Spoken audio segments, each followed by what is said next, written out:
Assalamu alaikum beautiful people, how are you all doing? I hope you all are doing good. Welcome back to my channel again with another video.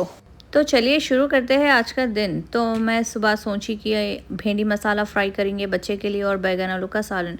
भेंडी cut करके रख ली थी और बैगन भी cut करके रख ली थी। चलिए शुरू करते हैं बैगन आलू का सालन बनाने का तरीका। तो कुकर ली, कुकर में डाली ऑयल डालने के बाद में प्याज डाली, प्याज अच्छे से लाइट ब्राउन होने तक सौटे करी। उसके साथ साथ मैं अपनी चाय भी चढ़ा ली थी।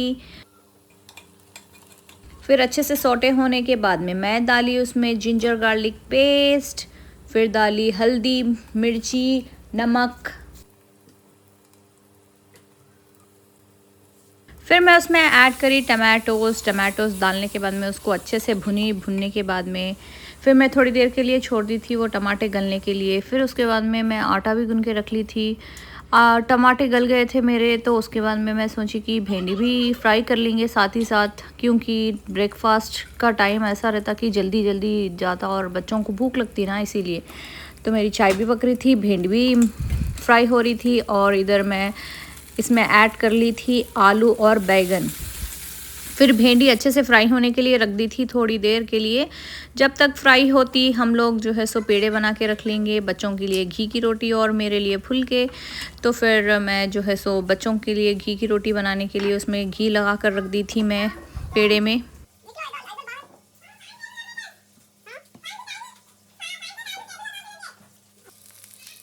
फिर भेंडी अच्छे से फ्राई होने के बाद में उसमें डाली अदरक लहसुन का पेस्ट, नमक, काली मिर्ची, हल्दी पाउडर, मिर्ची पाउडर, ज़ीरा पाउडर, धनिया पाउडर। मेरे बच्चे को बहुत पसंद है भेंडी, तो उनको मसाला भेंडी हमेशा बना के देती हूँ मैं। तो थोड़ा सा अच्छा मिक्स होने तक रखी। उसके बाद में मैं रोटी डाल ली थी। रोटी डालने के बाद में मैं बच्चों को सर्व करी और मैं भी सर्व कर ली थी, क्योंकि हस्बैंड तो मॉर्निंग में ब्रेकफास्ट कर लिए थे और ऑफिस चले गए थे जल्दी। तो मैं और मेरे बच्चे ही करे थे आज ब्रेकफास्ट, अल्हम्दुलिल्लाह से हो गया था। आप लोग भी ज़रूर ट्राई करिए मसाला भेंडी बनाने की। उसके बाद में नाश्ता करने के बाद में फिर बारी आती है मेरे चाय की। चाय तो मस्ट है मेरे को मॉर्निंग में। तो हमारी चाय भी पक गई थी। चाय पी लेने के बाद में मैं आज वॉश करी थी वाइट क्लोथ्स वॉश करने के लिए मैं 1 आवर तक उसको सोख करके रख दी थी मैं क्लोरेक्स डाल के। फिर उसके बाद में मैं नमाज़ पढ़ी। नमाज़ पढ़ने के बाद में मेरा बच्चा बोल रहा था कि मम्मा मेरे साथ खेलो टाइल्स। तो मैं मेरे बेटे के साथ टाइल्स खेलने के लिए चले गई थी ड्राइंग रूम में। मैं दोनों बच्चों के साथ खेली टाइल्स। हमारे बेटे को ऐसा रहता कि मम्मा प्लीज़ आओ खेलो मेरे साथ, मम्मा टाइल्स बनाएंगे, अपन ये बनाएंगे वो बनाएंगे। उन्होंने बुक में देख के बना रहे थे मैग्नेटिक टाइल्स। तो मेरे को बोल रहे थे कि मम्मा अपन ये बनाएंगे। तो मैं उनकी हेल्प कर रही थी। उनको अच्छा आता बनाने, but still he needs mama always everywhere. माशाल्लाह तबारकल्लाह, अल्लाहुम्मा बारिक लहो। या अल्लाह हर बच्चे को नसरे बद से बचाए और मेरे बच्चों को भी बचाए अल्लाह ताला, आमीन सुम्मा आमीन।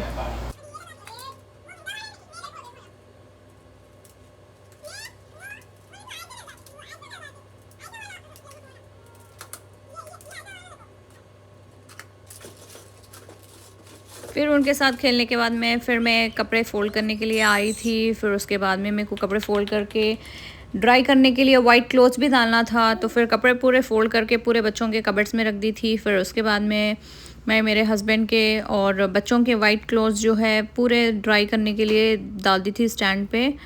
उतना ज़्यादा कुछ काम नहीं था आज मेरे को करने का। लंच भी लाइट ही कर लिए थे हम लोग, बच्चे और मैं ही रहते ना। हस्बैंड तो रात में ही आते, सुबह आ जाते।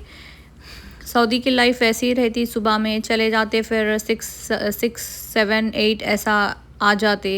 उसके बाद में डिनर करने के बाद में हम लोग कहीं बाहर जाते या फिर थके रहे करे। हस्बैंड तो कहीं नहीं जाते, बस टीवी देखते, फिर एंजॉय कर लेते अपना मी टाइम। आप सभी को कौन सी लाइफ अच्छी दिखती, गल्फ़ कंट्री की या फिर फॉरेन लाइफ अच्छी दिखती या इंडिया की लाइफ अच्छी दिखती? क्योंकि इंडिया में फिर भी अपन मेट्स को रख ले सकते हैं काम करने के लिए। अब्रॉड में तो अपन को सेल्फ ही कर लेना पड़ता हर चीज़। तो उसके बाद में फिर हम लोग चले गए थे सुपरमार्केट लूलू हस्बैंड आने के बाद में, क्योंकि हम लोगों को करना था ग्रोसरी शॉपिंग। लूलू में शॉपिंग करे तक 2 से 3 घंटे हो जाते, फिर टाइम का पता ही नहीं चलता। वहाँ पर ज़्यादा टाइम हो गया था क्योंकि हमारे हस्बैंड आए थे लेट। तो फिर निकल के गए करे तक हम लोगों को फिर 10 o'clock हो रहे थे लूलू में।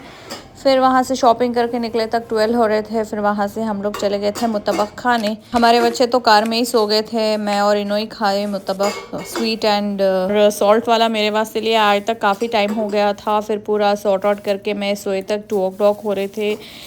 अगर गाइस मेरे वीडियोस आप लोगों को पसंद आ रहे तो प्लीज़ कमेंट ज़रूर करिएगा, और मैं कोशिश करूँगी कि आपके कमेंट्स के रिप्लाई कर सकूँ। प्लीज़ अपनी बहन को ज़्यादा से ज़्यादा सपोर्ट करिए so that she can grow more and more day by day. If you like my videos, please share with your friends and family. Thank you so much for watching all my videos and showing so much love. Please like, share, comment and subscribe to my channel, my most beautiful family. See you in my next video. तब तक के लिए दुआ की गुजारिश। अल्लाह हाफिज़। अल्लाह आप सबको खुश रखे। Take care, bye bye.